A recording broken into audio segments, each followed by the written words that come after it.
Balas budi burung bangau. Dahulu kala di suatu tempat di Jepang, hidup seorang pemuda bernama Yosaku. Kerjanya mengambil kayu bakar di gunung dan menjualnya ke kota. Uang hasil penjualan dibelikannya makanan. Hingga pada suatu hari, ketika ia berjalan pulang dari kota, ia melihat sesuatu yang menggelepar di atas salju. Setelah didekatinya, ternyata seekor burung bangau yang terjerat di perangkap sedang meronta-ronta. Yosaku segera melepaskan perangkat itu. Bangau itu sangat gembira. Ia berputar-putar di atas kepala Yosaku beberapa kali sebelum terbang ke angkasa. Karena cuaca yang sangat dingin, sesampainya di rumah, Yosaku segera menyalakan tungku dan menyiapkan makan malam. Saat itu terdengar suara ketukan pintu di luar rumah. Ketika pintu dibuka, tampak seorang gadis yang cantik sedang berdiri di depan pintu. Kepalanya dipenuhi dengan salju. "Masuklah, Nona pasti. Kedinginan. Silahkan hangatkan badanmu dekat tungku," ujar Yosaku.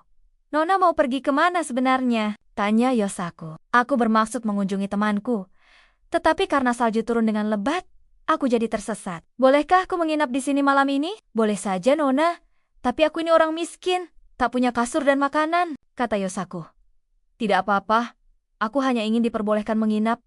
Kemudian gadis itu merapikan kamarnya dan memasak makanan yang enak. Ketika terbangun keesokan harinya, gadis itu sudah menyiapkan nasi. Yosaku berpikir bahwa gadis itu akan segera pergi. Ia akan merasa kesepian.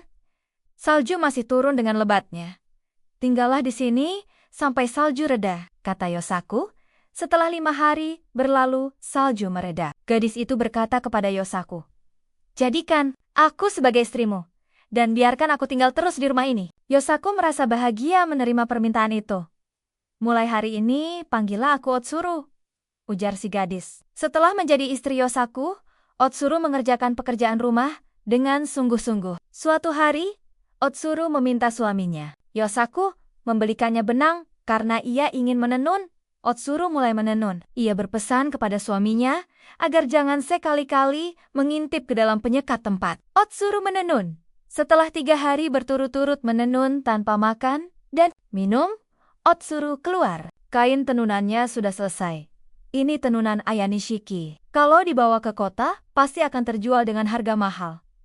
Yosaku sangat senang karena kain tenunannya dibeli orang dengan harga yang cukup mahal. Sebelum pulang, ia membeli bermacam-macam barang untuk dibawa pulang.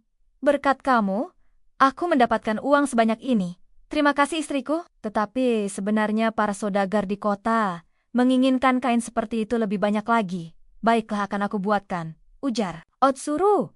Kain itu selesai pada hari keempat setelah Otsuru menenun. Tetapi tampak Otsuru tidak sehat dan tubuhnya menjadi kurus. Otsuru meminta suaminya untuk tidak memintanya menenun lagi di kota. Sang saudagar minta dibuatkan kain satu lagi untuk kimono Tuan Putri.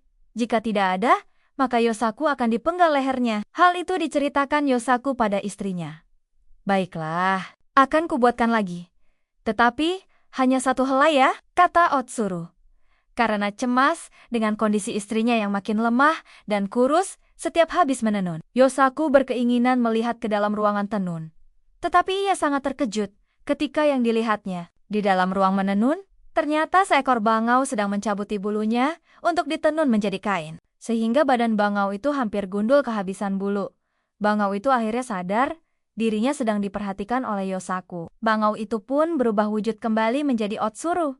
"Akhirnya kau melihatnya juga," ujar Otsuru. "Sebenarnya, aku adalah seekor bangau yang dahulu pernah kau tolong. Untuk membalas budi aku berubah wujud menjadi manusia dan melakukan hal ini," ujar Otsuru. "Berarti sudah saatnya aku berpisah denganmu," lanjut Otsuru. "Maafkan aku. Kumohon jangan pergi," kata Yosaku. Otsuru akhirnya berubah kembali menjadi seekor bangau. Kemudian ia segera mengepakkan sayapnya, terbang keluar dari rumah ke angkasa. Tinggallah Yosaku sendiri yang menyesali perbuatannya. Begitulah akhir dari cerita burung bangau. Semoga cerita ini dapat menghibur adik-adik semua.